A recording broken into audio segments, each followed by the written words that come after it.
Dá para ouvir?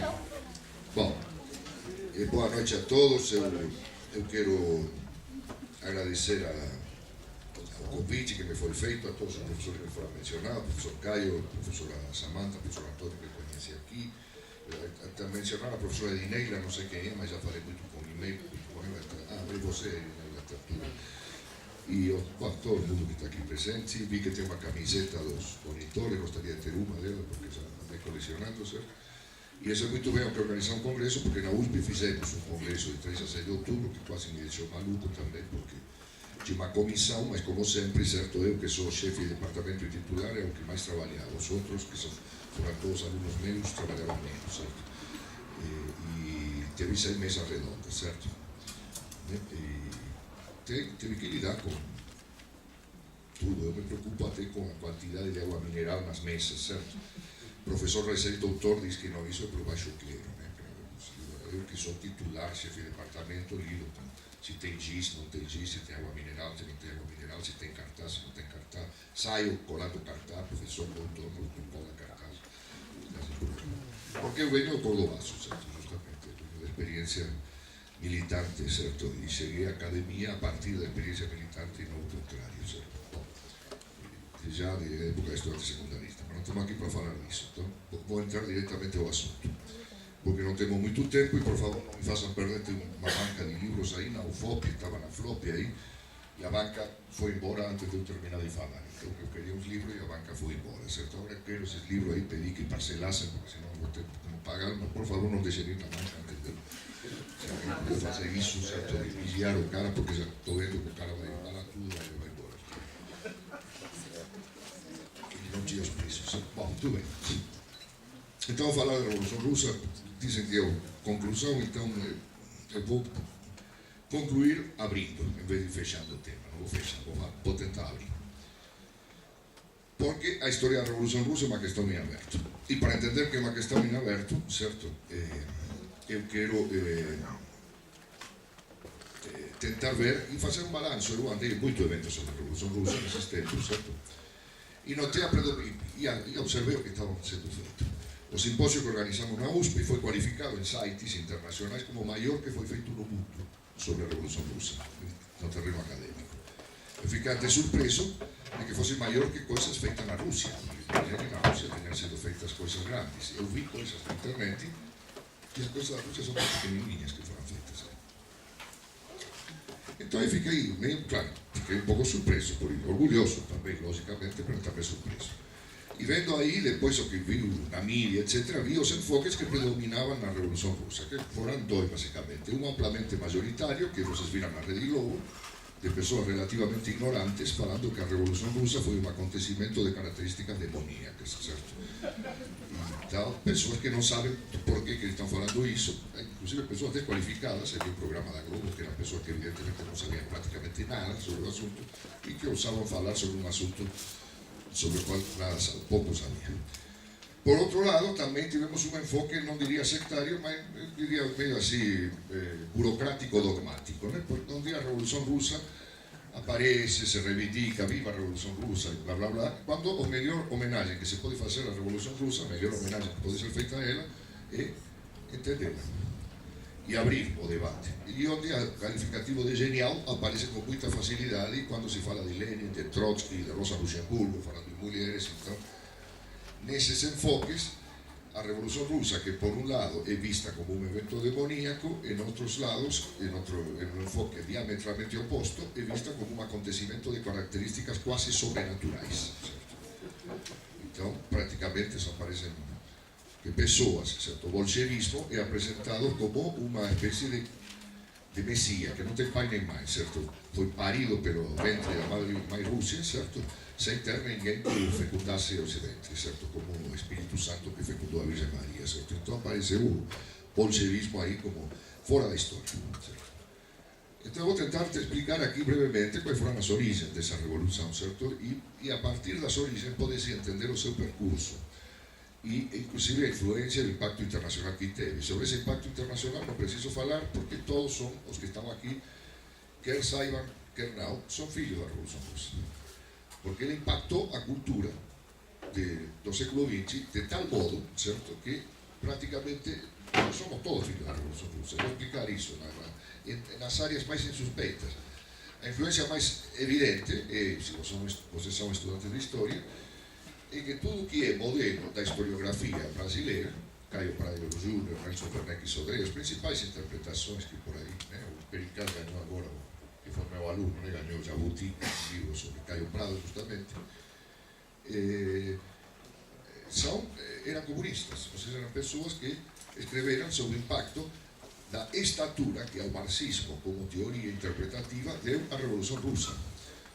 Até lá, se não tivesse tido a Revolução Russa, o que nós conhecemos como marxismo seria outra coisa, completamente diferente do que nós pensamos atualmente.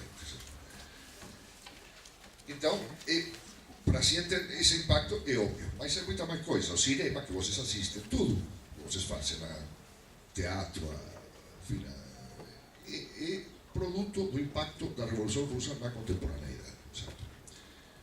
Eu não vou levar isto até as últimas consequências. Por que é vista como um acontecimento de características tão peculiares a Revolução Russa?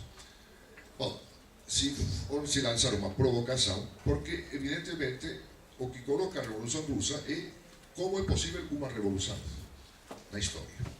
O que permite que as revoluções aconteçam. Porque a revolução não está escrita em nenhuma lei da história que diz acontecem revoluções necessariamente. Não, as revoluções não acontecem necessariamente.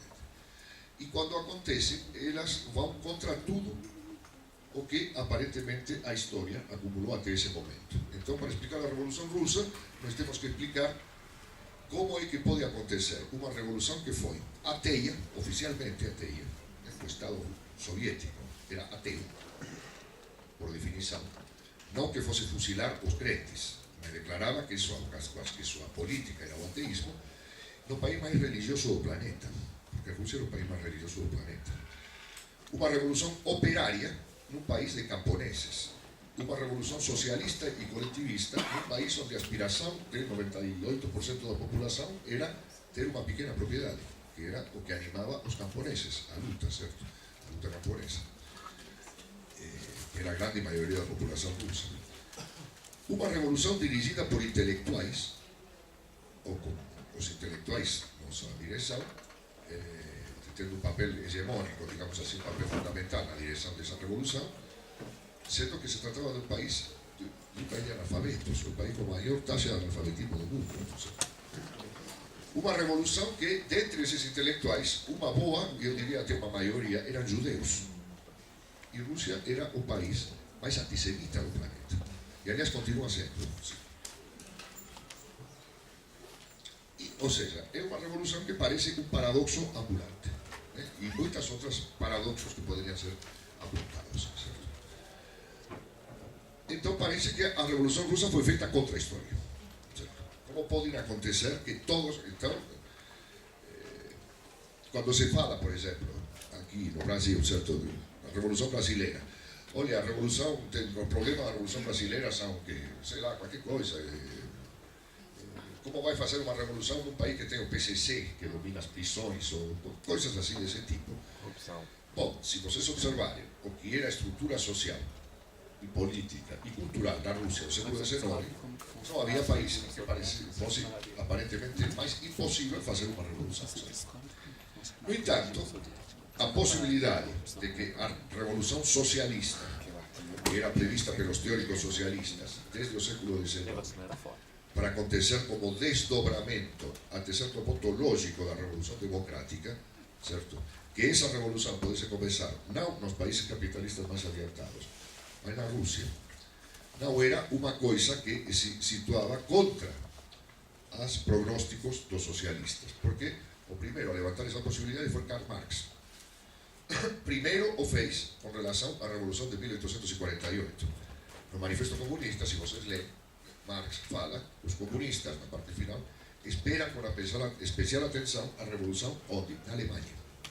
Por quê? Porque na Alemanha vai acontecer uma revolução democrática em condições totalmente diferentes daquelas que foram a grande Revolução Francesa de 1789, que era a Alemanha em 1848, quando uma revolução estava para vir. Era visível que a Europa ia ser sacudida por uma tormenta revolucionária. A Alemanha era o país mais atrasado da Europa Ocidental e da Europa Central, porque Inglaterra Italia, Francia, Italia no, Francia, España, Portugal, etc., eran ya naciones consolidadas. Alemania sequer existía como nación en 1848. Era una nación relativamente atrasada en relación a las otras. Y, no entanto, reunía pelas características do seu desenvolvimento, certo? Certas características que a tornaban máis adiantada do que as outras. A industria, que na Alemanha já parecía con un grau de concentración que era superior, certo, nos locais industriais da Alemanha, que nestes casos, a da Inglaterra, que era o primeiro país industrializado do planeta. Certo? E para non falar da cultura, e da cultura, e especialmente da súa expresión máis abstracta, que era a filosofía clásica alemán, da qual foi produto o propio Karl Marx, que era un revento da filosofía clásica alemán, junto con Friedrich Engels e outros varios autores, hoxe indebidamente esquecidos debido á hegemonía e ao ofuscamento que produciu a obra de Karl Marx, certo? Mas sem os quais Marx é históricamente incomprensible. Autores como Moses Hess, a esquerda hegeliana, etc., Ludwig Feuerbach, etc., facían parte de todo un movimento único, dentro do qual Karl Marx se distinguiu, mas que facía parte desse movimento, certo? E ele cobrou uma estatura tão grande que ele foi praticamente emancipado do solo histórico que o viu nascer. Bom, o mesmo cenário de 1848 se repetiu em escala monstruosamente mais ampla na conjuntura revolucionária que conclui a Primeira Guerra Mundial e que vai dar lugar à Revolução Russa. Ou seja, os comunistas, nessa altura do campeonato, esperaban con especial atención non já a Revolución na Alemanha, mas a Revolución Rusa, porque ela era tamén, así como a Revolución Alemã de 1848, unha revolución democrática que iría a acontecer en condições totalmente diferentes da Revolución Francesa de 1789 e das revoluções europeas de 1848. Desse ponto de vista, pode-se dizer que aquele que teve uma, sem nenhum tipo de apologia, como se diz, a crítica, que mais percebeu esse paralelo foi justamente Leon Trotsky, um dos dirigentes da Revolução Russa, em um pequeno opúsculo que publicou pouco depois da Revolução de 1905, chamado Resultados e Perspectivas. Tem um capítulo que é admirável, são 5 páginas, 5, não mais do que isso, chamado 1789, 1848, 1905. Ou seja, que isto que estou dizendo aqui, na verdade, também não é nada original, porque já estava em Trotsky naquele momento, certo? Comparando as 3 conjunturas históricas. Muito bem. Por outro lado, a Rússia, quando a revolução aconteceu, de fato, os revolucionários russos, os bolcheviques em particular, não viam a Revolução Russa como uma revolução nacional ou como uma revolução puramente russa. Eles viam como o início de uma revolução internacional. E o início de uma revolução internacional que devia se estender em primeiro lugar na Europa, cujo centro não era a Revolução Russa, era a Revolução na Alemanha. Por quê? Porque a Alemanha era o país mais adiantado da época em todos os sentidos. Era o industrialmente mais avançado que a Inglaterra, mais avançado também que os Estados Unidos da América, e o país mais maduro para o socialismo, porque era o país que reunia a maior classe operária do planeta. Certo? Então, para os russos, para os bolcheviques e para os outros, não somente para os bolcheviques, a Revolução Russa era o prelúdio da Revolução Mundial e, em particular, da Revolução Alemã. E isto é terminante. Estava na cabeça deles. Se não entendermos isso, não vamos entender a Revolução Russa. Então vamos transformar Lenin e Trotsky em santos. E não eram santos. Trotsky, em dado momento da Guerra Civil, diante das dificuldades, diz: se a nossa revolução, devemos permanecer no nosso posto de batalha, porque o proletariado ocidental está se movimentando. Se a Rússia, a Revolução Russa, devesse perecer, devesse ser derrotada, para permitir a Revolução Alemã, terá preenchido sua função histórica. Porque o mais importante é a Revolução na Alemanha. Certo? E quando finalmente a Revolução Alemã não aconteceu e a Rússia permaneceu isolada, Lenin teve uma frase terminante pouco antes de morrer: nossa revolução foi uma revolução semi-vitoriosa e semi-derrotada. E essa é pouco lembrada. Por quê? Porque, ao contrario, o que predomina no enfoque que defende viva a Rusia soviética, viva Lenin, guía genial dos povos, antigamente se dizia seu herdeiro genial, igualmente genial Stalin. Bom, tudo isso não tem nada a ver com a história e foi o produto de uma deturpação ideológica que foi herdeira de uma deformação burocrática e de uma degeneração burocrática da Revolução Russa. Nas palavras de Lenin, o contrário, certo? A Revolução Russa tinha sentido como prelúdio da Revolução na Alemanha, e a Revolução na Alemanha ia ser o eixo da Revolução em toda a Europa e no restante do mundo, certo? Daí que o enfoque predominante, quer seja o enfoque direitista, mas o enfoque de esquerda da Revolução Russa, seja um enfoque, em um lado, deturpador e, por outro lado, necessariamente insuficiente e que escasamente leva a conclusões históricas. Por quê? Porque isto, não somente porque deixa de lado isto que estava na cabeça dos revolucionários, sino porque não interpreta corretamente a Revolução Russa, certo? No que ela teve de singular, certo? E na sua função histórica. Então, para entender a Revolução Russa, eu acho que devemos partir de dois elementos. Ela é o produto do desenvolvimento internacional, e para entender em particular o bolchevismo. Ese desenvolvimento internacional está caracterizado pela expansão mundial do capitalismo e pela expansão mundial do movimento operário. E junto com ele, os debates no interior do movimento operário, onde os russos, certo, que partiram de um nível mais baixo, certo, rapidamente superaram os seus mestres, certo.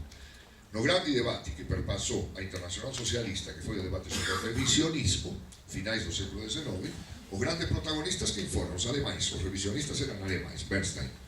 Mas também havia revisionistas russos. E os que combateram o revisionismo, na primeira fila, não foram russos, foram também alemães. Foram Karl Kautsky e Rosa Luxemburgo. Falando, e no entanto, e os russos não foram neutros nesse debate, não foram neutrais. Ao contrário, majoritariamente se posicionaram contra o revisionismo. Eu quero acrescentar um elemento ao que ele disse de que a Revolução Russa era vista pelos bolcheviques como o primeiro passo para uma revolução internacional, que também se esquece, quando se cita isto, que é particularmente citado pelos trotskistas, que os russos se consideravam a vanguarda da Revolução Mundial, que isto não era somente uma apanágio dos bolcheviques, porque isto de que a Revolução Russa fosse o primeiro passo da Revolução Internacional, também o dizia uma fração dos mencheviques. E eu resgatei um texto que escrevi, que anda circulando por aí pela internet, sobre a Revolução Russa, que ele é o conteúdo de um discurso da comissária do povo, ou ministra, diríamos assim, de Agricultura, que se chamava Maria Spiridonova, que não era bolchevique, era socialista revolucionária, e que falava a Revolução Russa é o primeiro passo, é invencível, porque é o primeiro passo de um movimento internacional das classes trabalhadoras. Isto era perfeitamente claro, não somente para os bolcheviques, para todos os revolucionários da época. A ideia da construção do socialismo só na Rússia, ou só na União Soviética, foi uma ideia completamente absurda, que aconteceu exatamente pelos paradoxos, certo? A que nos teve que habituar a Revolução Russa no seu desenvolvimento, e como produto do seu desenvolvimento interno. Voltemos às suas origens. Essa vertente internacional está constituída pelos debates dos socialistas internacionais, nos quais os russos bebem, mas rapidamente incorporam no seu programa e no seu pensamento. Eu, dando uma palestra na Argentina, falei assim: veja, o Partido Socialista Argentino nasceu em 1896. Segundo alguns historiadores, nasceu realmente em 1892. Certo? Porque o primeiro círculo que cria uma associação pró-Partido Socialista, que eram círculos de imigrantes alemães, certo? Acontece em 1892. O Partido Socialista Russo nasceu em 1898, depois da Argentina, depois. 20 anos depois da fundação do Partido Socialista Russo, os socialistas russos estavam fazendo a Revolução Socialista. E os socialistas argentinos estavam contando quantos votos tinham na cidade de Mar del Plata, certo? Ou seja, era o desenvolvimento do socialismo russo foi extraordinariamente rápido. É claro que isso também não é porque os russos fossem mais inteligentes que os argentinos, se não vou defender isso, inclusive eu sou argentino, certo? Mas porque havia uma diferença evidente. Por exemplo, o Partido Socialista Argentino, esse de 1892, era um partido de migrantes alemães. O Partido Socialista dos Rusos era de rusos, certo? Por rusos. Mas até isto tem que ser relativizado, porque o primeiro congreso que funda o Partido Socialista Ruso, vocês imaginam um grande congreso, bom, que había todo nesta mesa, eram 9 pessoas que estavam nesse congreso, dos quais 6 representavam uma organização que já existia, que já chamava de Bund, Partido Socialista Judeu de Rússia, Polônia e Lituânia, que precedeu ao Partido Socialista. 6 eram judeus e 3 eram russos. E o partido esse, que foi fundado em 1898, perdão, quase não saiu do papel, porque foi quase que imediatamente desmantelado pela repressão.